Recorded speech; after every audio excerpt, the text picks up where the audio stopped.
If you're the kind of person who explodes over tiny things, this is for you. If you don't fix this, you'll keep wrecking nights, jobs, and relationships over one text or one dirty cup. Today I'll give you one rule and one line that change how you react in that moment. And we'll test them in a real Friday night text fight where you'd normally lose it. If that sounds like something you need, stay with me. You're standing at the sink late at night, just rinsing a plate, and suddenly you hear it, the cabinet door slams a little too hard, or someone leaves a dirty cup on the counter after you cleaned everything. Before you even understand what's happening, your chest tightens, your voice jumps 3 levels louder, and you're snapping about nobody respecting you over a single cup. 10 minutes later you're alone in the bathroom, staring at yourself in the mirror, wondering how something so small turned you into someone you don't even like. Here's the part that might sting a little. It's not really about the cup, or the text, or the email. It almost never is. You're not losing it because of that one tiny thing, you're losing it because that tiny thing bumped into a whole pile of unprocessed stress you've been carrying all day, all week, sometimes all year. What looks like an overreaction from the outside is often just the first visible crack in a system that's been under pressure for a long time. You know how this shows up at work. One Slack message with a slightly passive-aggressive tone from your manager and suddenly you're typing an essay in your head about how they never appreciate you, how you're always the one fixing everyone else's mess. In relationships, it shows up when your partner forgets to text back, and you're instantly replaying every past disappointment you've ever had. In money, it's that one declined card or a surprise bill and you feel stupid, irresponsible, like you're failing at adulthood. The real cost isn't just one bad moment, it's the way these explosions eat your time, your energy, your sleep, and your self-respect. The promise of this lesson is simple and practical. By the end of our time together, you're going to have a concrete method you can use in real life to catch those emotional spikes in the first few seconds, before your mouth says the thing you can't take back. You'll know how to walk through a stressful workday, a messy apartment, or a tense conversation without every little thing turning into a big fight. And most importantly, you'll start building a quieter inner world where you can look back at your day and actually be proud of how you handled yourself, even when things were hard. Educational content inspired by classical Stoic texts. Not medical, psychological, or legal advice. Stay with me until the very end, and while you're here, hit like, tap subscribe, and share your thoughts in the comments. Here's how we're going to do this. First, we're going to tear apart the belief that your reactions just happen and you have no control over them. We'll slow that process down and show you what's actually going on inside those first 3 seconds. Next, we'll build a simple pause and redirect method you can use anywhere, in the car, on the couch, at your desk. Then we'll layer on some specific scripts you can say to yourself and to other people that keep you aligned with who you actually want to be. After that, we'll stress test those tools with a real story in everyday North American life so you can see how they hold up under pressure. Finally, we'll wrap up with a few concrete actions you can take today so that this isn't just another video you watch and forget. At some point in this lesson, we're going to walk through a Friday night situation. You're tired, someone you care about pushes one of your buttons, and everything in you wants to explode. You'll see exactly how using just 2 of the tools we'll talk about can change that night from another regret into a quiet win you actually feel good about the next morning. Let's start by challenging one idea you may have believed for years, that your emotions are in control and you're just along for the ride. The first big shift is this: you have more influence over the first 3 seconds of your reaction than you think. Those first few heartbeats after something triggers you are where most of the damage comes from, because that's when you go from feeling something to acting it out. If you don't change anything about those 3 seconds, you will keep living the same arguments, the same silent treatments, the same "I'm sorry, I don't know what came over me" conversations, over and over. Here's why those 3 seconds are so important. When something hits you, a rude email, a late payment notice, a partner's eye roll, your body reacts before your thinking brain fully comes online. You feel heat in your face, tension in your chest, or your stomach drop. That's your survival system assuming this is an attack. If you don't have a plan for that moment, your body will run the old script: defend, lash out, shut down, and withdraw. This is where emotional control lives, not in never feeling anything, but in deciding what happens between the feeling and the action. This is how a calmer, more focused version of you responds instead of reacting. So here's the first simple line I want you to use as a microscript with yourself: I have 3 seconds. I don't have to earn this feeling, but I don't have to act it out. You don't have to say it out loud, but you do need to practice thinking it. That sentence creates just enough space for your thinking brain to step in. It validates what you feel without letting it drive the car. Over time, that one line becomes a kind of internal handbrake. Picture this in a North American work setting. You're at your desk in an open-plan office, or maybe at home on your laptop. You've already had a long day. You open Slack and see a message from your manager. Can you explain why this report went out late? Again. Your first instinct is to slam the keyboard and type a long angry response about how you're covering for 3 other people and no one notices. Your jaw clenches. Your heart speeds up. This is where you normally start a fight that ruins your whole afternoon. Now imagine you catch it. You feel the rush, and you silently think, I have 3 seconds, I don't have to earn this feeling, but I don't have to act it out.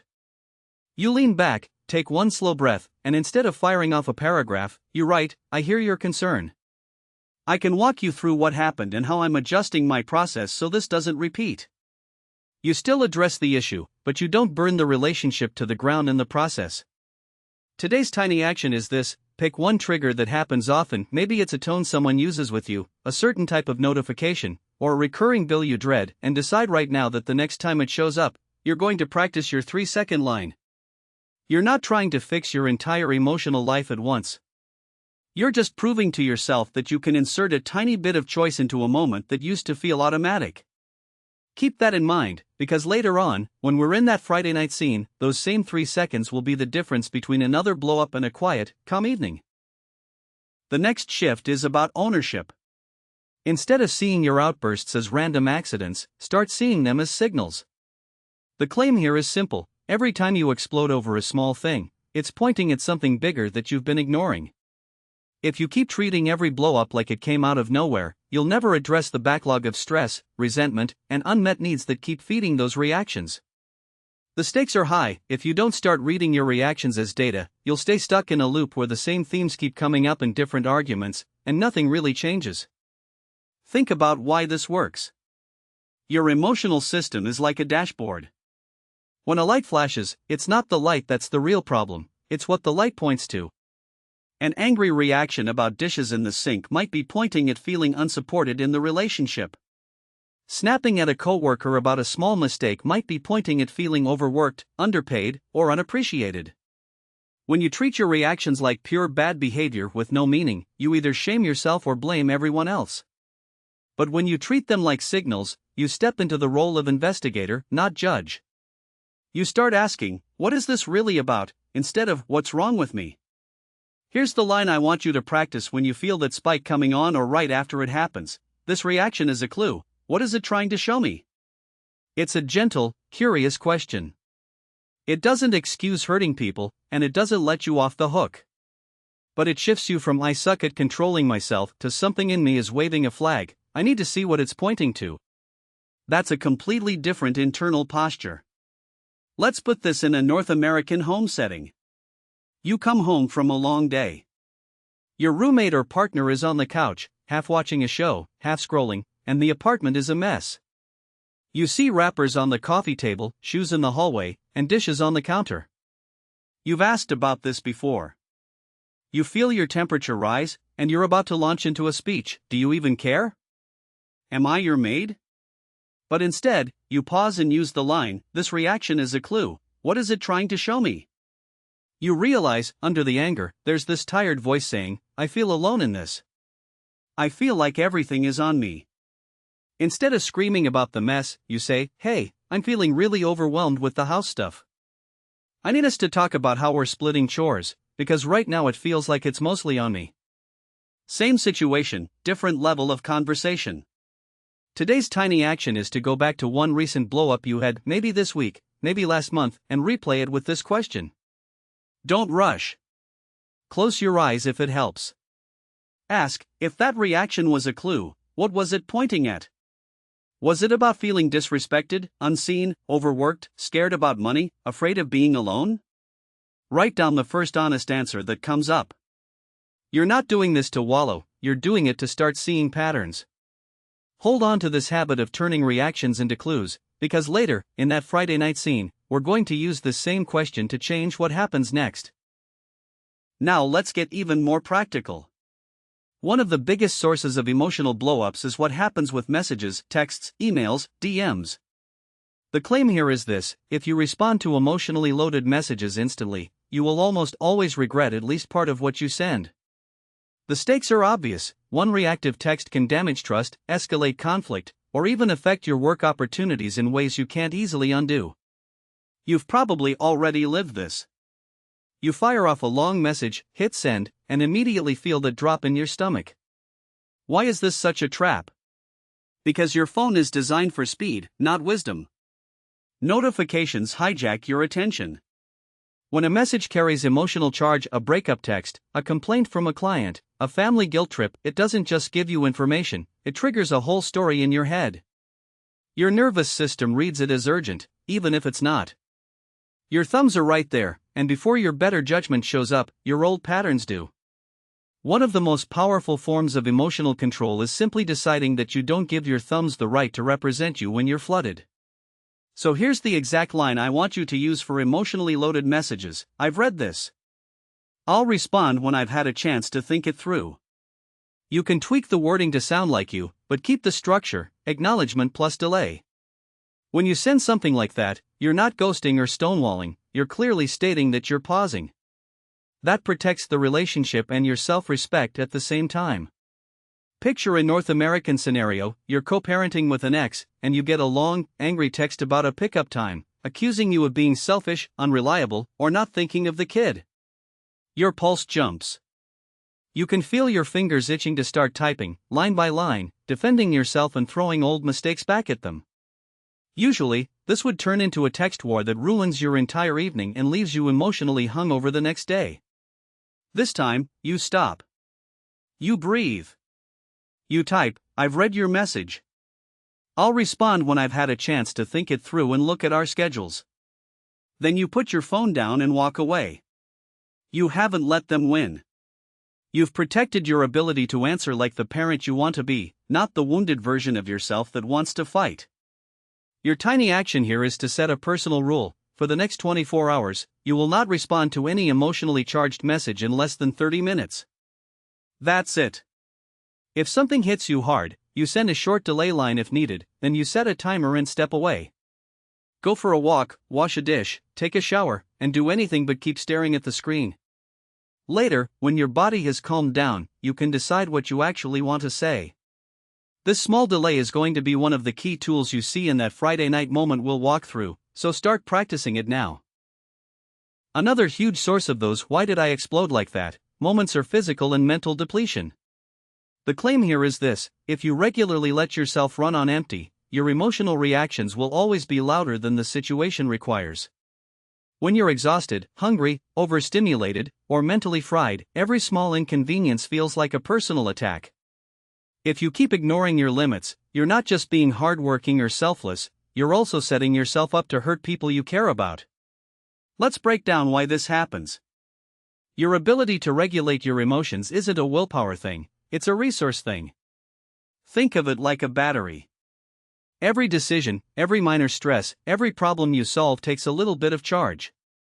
When the battery is full, you can handle a snarky comment or a traffic jam with a shrug. When the battery is low, those same events feel catastrophic. It's not that you suddenly became a worse person, you just don't have the internal resources to buffer the impact. Even Stoic thinkers like Marcus Aurelius talked about preparing themselves at the start of the day, knowing they'd meet difficult people and situations. The prep wasn't about controlling others, it was about managing their own state. So here's the line I want you to start using with yourself: I'm not a bad person, I'm a tired person who needs a limit. When you feel yourself snapping at your kids, your partner, or your coworkers, you can quietly say this in your mind or even out loud to someone you trust. It doesn't excuse harmful behavior, but it disrupts the shame spiral and directs you toward an adjustment: sleep, food, quiet, boundaries. Imagine a North American evening. You've worked all day, commuted home in traffic, grabbed takeout because you didn't have the energy to cook. The house is noisy. Someone has the TV on, someone else is on FaceTime, and you're getting work emails on your phone. You notice you're being short with everybody, your tone is clipped, and you feel ready to bite anyone's head off. Normally you'd push through, maybe pour a drink, and keep snapping until someone finally snaps back. Instead, you catch yourself and think, I'm not a bad person, I'm a tired person who needs a limit. You say to your family or roommates, hey, I'm at 0 right now. I need 20 minutes alone in the bedroom with my phone on silent, and then I'll be more human. You step away, lie down, breathe, maybe change into comfortable clothes, and let your nervous system come down a notch. Today's tiny action: choose one simple limit that protects your energy tonight. It could be no work email after 8 p.m., or I'm in bed by 11 no matter what, or I don't say yes to last-minute plans when I've already had a long day. Write it down or text it to someone who can support you. The point isn't to build a perfect self-care routine, it's to admit that your emotional control is tied directly to how empty or full your battery is. That honesty is going to matter when we hit that Friday night moment later, because you'll see how much difference it makes when you respect your limits before things blow up. Let's talk about another pattern: how you talk to yourself right after you mess up. The claim here is that harsh self-talk after a blow-up doesn't actually make you more controlled next time, it makes you more fragile. If every time you react badly, you spend the next day calling yourself names in your head, you're not building discipline, you're building shame. The stakes are serious. If you don't shift this, you'll keep swinging between I'm trying to be better and I'm just a bad person, which keeps you stuck and secretly hopeless. Why does this matter so much? Because the relationship you have with yourself sets the tone for every other relationship. If your default response to your own mistakes is "you're pathetic, what's wrong with you," then when you see someone else mess up, you'll have a hard time offering them anything better than that. On the other hand, when you learn to respond to your own failures with honesty plus compassion, you create space for growth. You're no longer trying to control your emotions from a place of self-hatred. That doesn't work. It just makes you more reactive, because every mistake feels like proof of your worst fears about yourself. Here's the microscript I want you to use after you notice you've reacted badly: that wasn't how I wanted to act, but it's not the end of my story. What can I do differently next time? It's simple, but it breaks the pattern. You acknowledge the behavior, you refuse to define yourself by it forever, and you immediately pivot toward learning. That's exactly the kind of inner dialogue that builds emotional control over time. Picture a North American morning after a fight. Last night, you yelled at your partner about something small, maybe a comment at dinner that hit a sore spot. You raised your voice, said something low, and then retreated to the bedroom, stewing. Today you wake up with that heavy, shame-filled feeling in your chest. In the past, you'd lie there thinking, I'm toxic. I ruin everything. No one should put up with me. You'd either withdraw or over-apologize without really changing anything. Today, you try a different approach. You sit on the edge of the bed and say to yourself, that wasn't how I wanted to act, but it's not the end of my story. What can I do differently next time? You realize you need a pause when you feel that particular topic coming up, and maybe you need to tell your partner that it's a tender spot for you. You go into the kitchen and say, hey, I'm sorry for how I raised my voice last night. I'm working on catching that earlier. Can we talk about what was underneath that reaction for me? Your tiny action here is to prepare for your next mistake. Not in a pessimistic way, but in a realistic way. Decide right now that the next time you catch yourself snapping or shutting down, you're going to use that exact line with yourself. You can even write it on a sticky note or in your phone notes so you see it. That wasn't how I wanted to act, but it's not the end of my story. What can I do differently next time? This small shift will change the emotional climate inside your own head, which makes it easier to apply everything else in this lesson when the pressure is on. Now let's zoom in on one of the hardest areas to control emotions: money conversations. The claim here is that when you treat every money conversation as a verdict on your worth, you'll explode or shut down whenever the topic comes up. If you and money are in a constant fight, every bill, every overdraft notice, every "we need to talk about our budget" will feel like a personal attack. If you don't change this, you'll either avoid these conversations completely or handle them in a way that makes things worse, like hiding purchases, lying about debt, or turning every budget check-in into a blame session. Why is money such a powerful emotional trigger? Because money isn't just numbers, it's identity, safety, status, and childhood programming all rolled into one. Maybe you grew up in a house where money was always tight, and every extra expense came with anxiety and arguments. Or maybe you never had to think about money, and now as an adult, you feel secretly behind because you don't know how to manage it. When your partner or roommate brings up money, you're not just hearing their words, you're hearing echoes of every past experience, every fear about the future.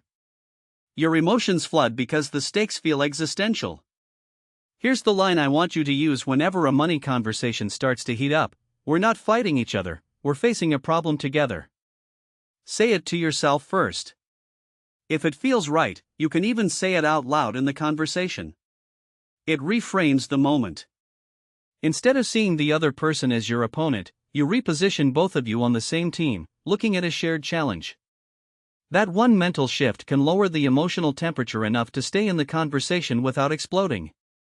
Imagine a North American scene: you and your partner are at the kitchen table with a laptop open, looking at your bank account and a credit card bill that's higher than expected. Your partner says, "We can't keep spending like this. What were all these charges?" You feel cornered. You want to either lash out, "Well, what about your spending?" or shut down. You notice the familiar heat in your face and that urge to throw the statement back at them. This time, you take a slow breath and think, we're not fighting each other, we're facing a problem together. You say, "Okay, this is stressful, but I want us on the same side. Let's look at where this came from and figure out a plan," instead of turning on each other. The conversation is still uncomfortable, but now you're cooperating instead of attacking. Your tiny action today: choose one financial topic you've been avoiding and take a small, non-dramatic step toward it.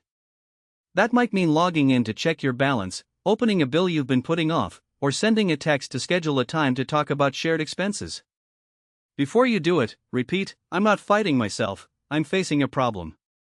You're practicing staying with money feelings without letting them explode into shame or blame. This will matter later when we put everything together in that Friday night moment, because money stress often sits quietly under other arguments until it erupts. We need to look at boundaries now, because weak or unclear boundaries are some of the biggest hidden drivers of emotional explosions. The claim here is that if you consistently say yes when you mean no, your body will eventually start saying no for you in the form of anger, resentment, or shutdown. When you spend your days overriding your own limits to keep the peace, the pressure has to go somewhere. If you don't start setting simple, clear boundaries, you'll keep erupting in ways that surprise even you. Why does this happen? Because your nervous system is designed to protect you. When you repeatedly ignore that inner "this is too much" signal, it doesn't just disappear, it builds. You may think you're being nice or flexible, but if you're being honest, you might also feel invisible, used, or taken for granted. Over time, your emotional system starts to treat even small requests as threats, because it expects that you'll betray yourself again. That's why a tiny ask, like a coworker saying, "Can you just do this one thing for me?" can trigger a giant reaction.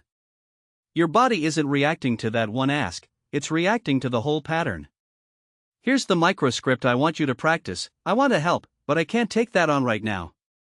It's clear, respectful, and honest. You're not attacking anyone, and you're not explaining your entire life story. You're simply stating your capacity. If the situation calls for it, you can add, "Here's what I can do instead," but the core is the boundary: "I can't take that on right now." Picture a North American workplace. You're already juggling multiple projects. It's late afternoon, you're thinking about your commute or picking up your kid, and a coworker swings by your desk or pings you on Teams, "Hey, could you help me with this deck? It's due tomorrow and I'm slammed." In the past, you'd swallow your frustration, say yes, stay late, and then go home resentful and snappy with your family. Today, you pause, feel the guilt, and still say, "I want to help, but I can't take that on right now. I'm already at capacity with my deadlines." They might be disappointed. They might even push back. But you've told the truth about your limits, and you've prevented tonight's blowup from even getting started. Your tiny action right now is to identify one area where your yes has been costing you too much. It might be work tasks, family favors, or being the friend who always listens but never shares. Then, practice your sentence out loud once: "I want to help, but I can't take that on right now."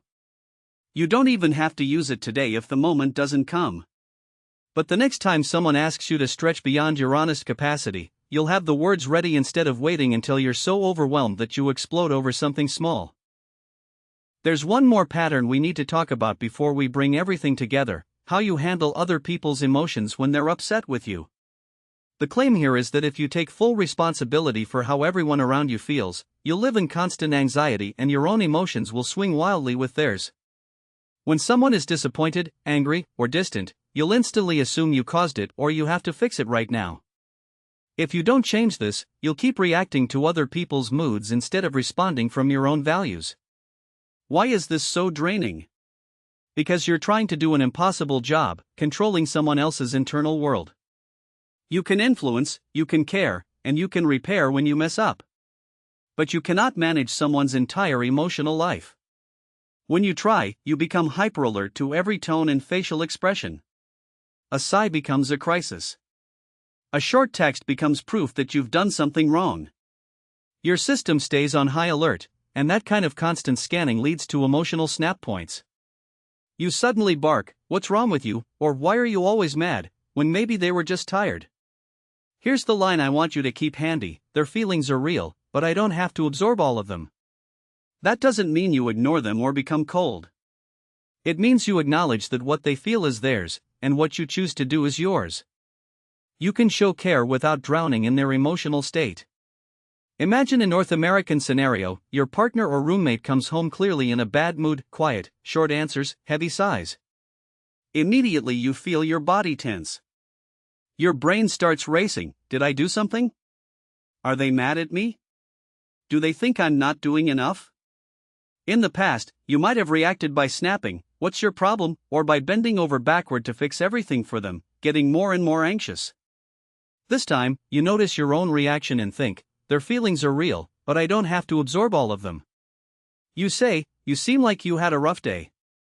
Do you want to talk about it, or do you need some time alone first?" Then you respect their answer. You've kept your side grounded instead of letting their mood take over your entire evening. Your tiny action: pick one relationship where you often absorb the other person's feelings, maybe a partner, a parent, a friend, or even a boss.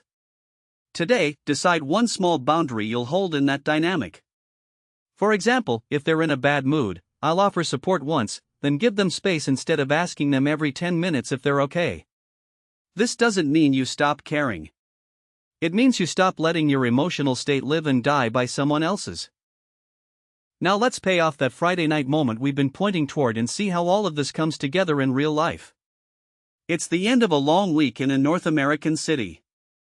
You've worked extra hours, dealt with traffic, juggled bills, and tried not to think about that credit card statement. You're finally home. The plan was simple: a quiet night in, maybe takeout and a show, nothing dramatic. Your emotional battery is already low, but you're telling yourself, just make it to the couch. You're in the kitchen, scrolling through your phone while the microwave hums.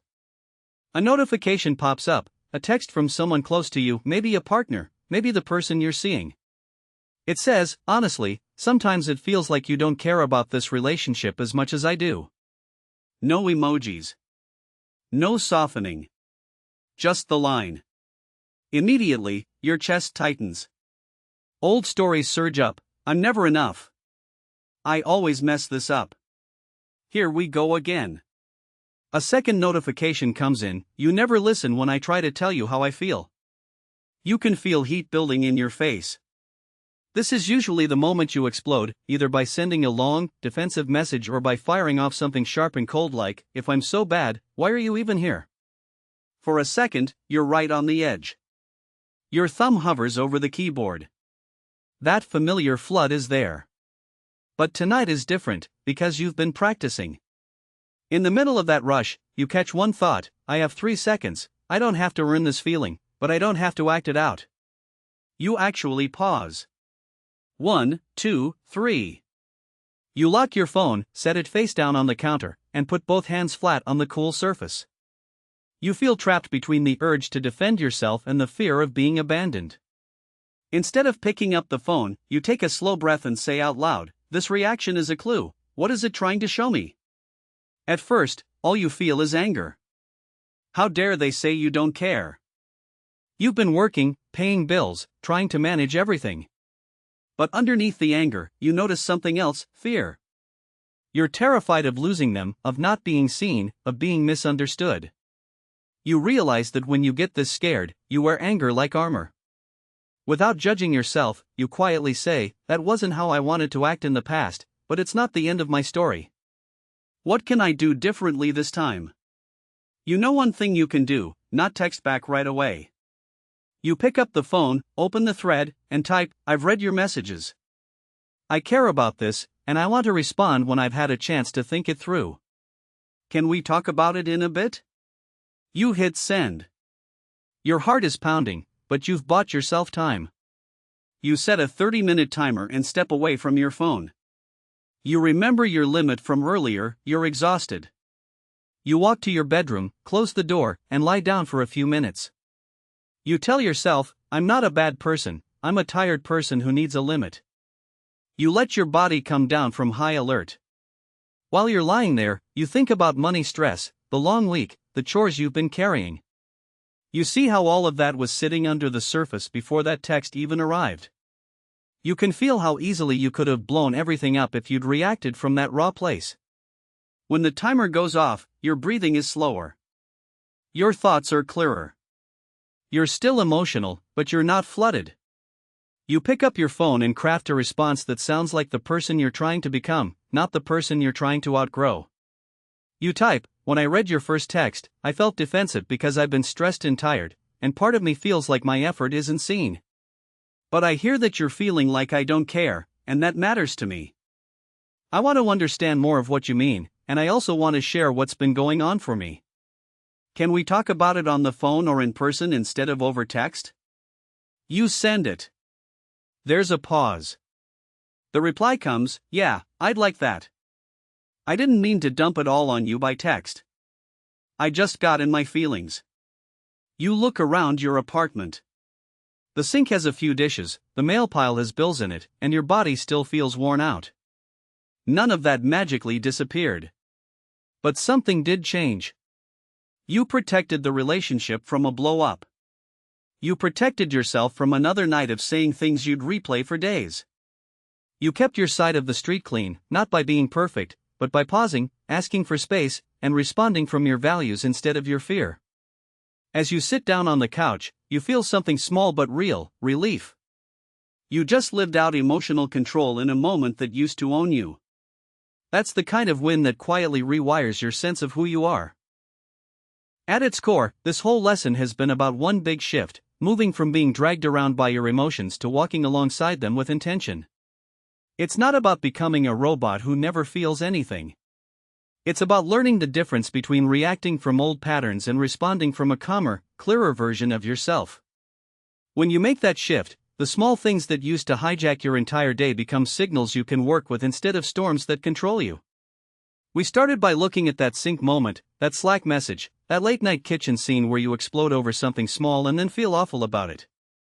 We named the cost of staying in that pattern: tension at work, distance in relationships, money stress, and a growing sense that you can't trust yourself. Then we slowed down the first 3 seconds after a trigger and gave you that pause line: "I have 3 seconds. I don't have to earn this feeling, but I don't have to act it out," so you have a way to interrupt the automatic reaction. From there, we reframed your blowups as clues, inviting you to ask, "This reaction is a clue. What is it trying to show me?" so you can start addressing the real issues under the surface instead of just yelling about dishes or texts. We walked through how messages can become emotional traps, and you learn to send a simple delay line: "I've read this. I'll respond when I've had a chance to think it through." That one move turned your phone from a reaction machine into a place where you set the pace. We talked about depletion, and you saw that you're not a bad person when you snap. You're often just a tired person who needs a limit, and that setting small, realistic limits is actually part of emotional control. When we looked at your self-talk after a mistake, you practiced saying, "That wasn't how I wanted to act, but it's not the end of my story. What can I do differently next time?" so you're building growth instead of shame. We stepped into money conversations and reframed them from fighting against each other into facing shared problems together, using that mindset line: "We're not fighting each other, we're facing a problem together." Then we tackled boundaries, where you practice saying, "I want to help, but I can't take that on right now," so your eyes don't become a quiet breeding ground for resentment and eventual explosions. We also looked at how you handle other people's moods, reminding you that their feelings are real, but I don't have to absorb all of them, so you don't let someone else's bad day control your entire emotional landscape. Finally, we brought everything into that Friday night story, where the old you would have fired off a reactive text and spent the night arguing. Instead, you paused, read your reaction as a clue, respected your own limits, used a delay line, and responded from a place that reflected who you want to be. The outcome wasn't perfect, but it was different, less damage, more understanding, and a quiet sense of pride in how you handled yourself. That's the real measure of emotional control, not never feeling upset, but choosing how you move when those feelings show up. To make this real, there are 3 specific things I want you to do today. First, pick one recurring trigger, a certain message tone, a household mess, a kind of comment at work, and commit to using your 3-second pause line the next time it appears. You're not trying to fix everything, just that one moment. Second, choose one relationship where conversations tend to escalate, and decide that for the next emotionally loaded message from that person, you'll use your "I'll respond when I've had a chance to think it through" line instead of replying in the heat of the moment. Third, set one small limit that protects your energy tonight, whether it's a cutoff time for work emails, a bedtime you actually respect, or a boundary around a conversation you're not ready to have yet. If this lesson resonated with you, the natural next step is to go deeper into how boundaries and emotional control work together over time. You might look for a lesson about respectful distance or how to say no without feeling like the bad guy, something like how to set boundaries without starting a war, where we can unpack more of the skills that keep your relationships honest without constant explosions. If you feel messages like this need to reach more people, hit like, tap subscribe, and share your thoughts in the comments.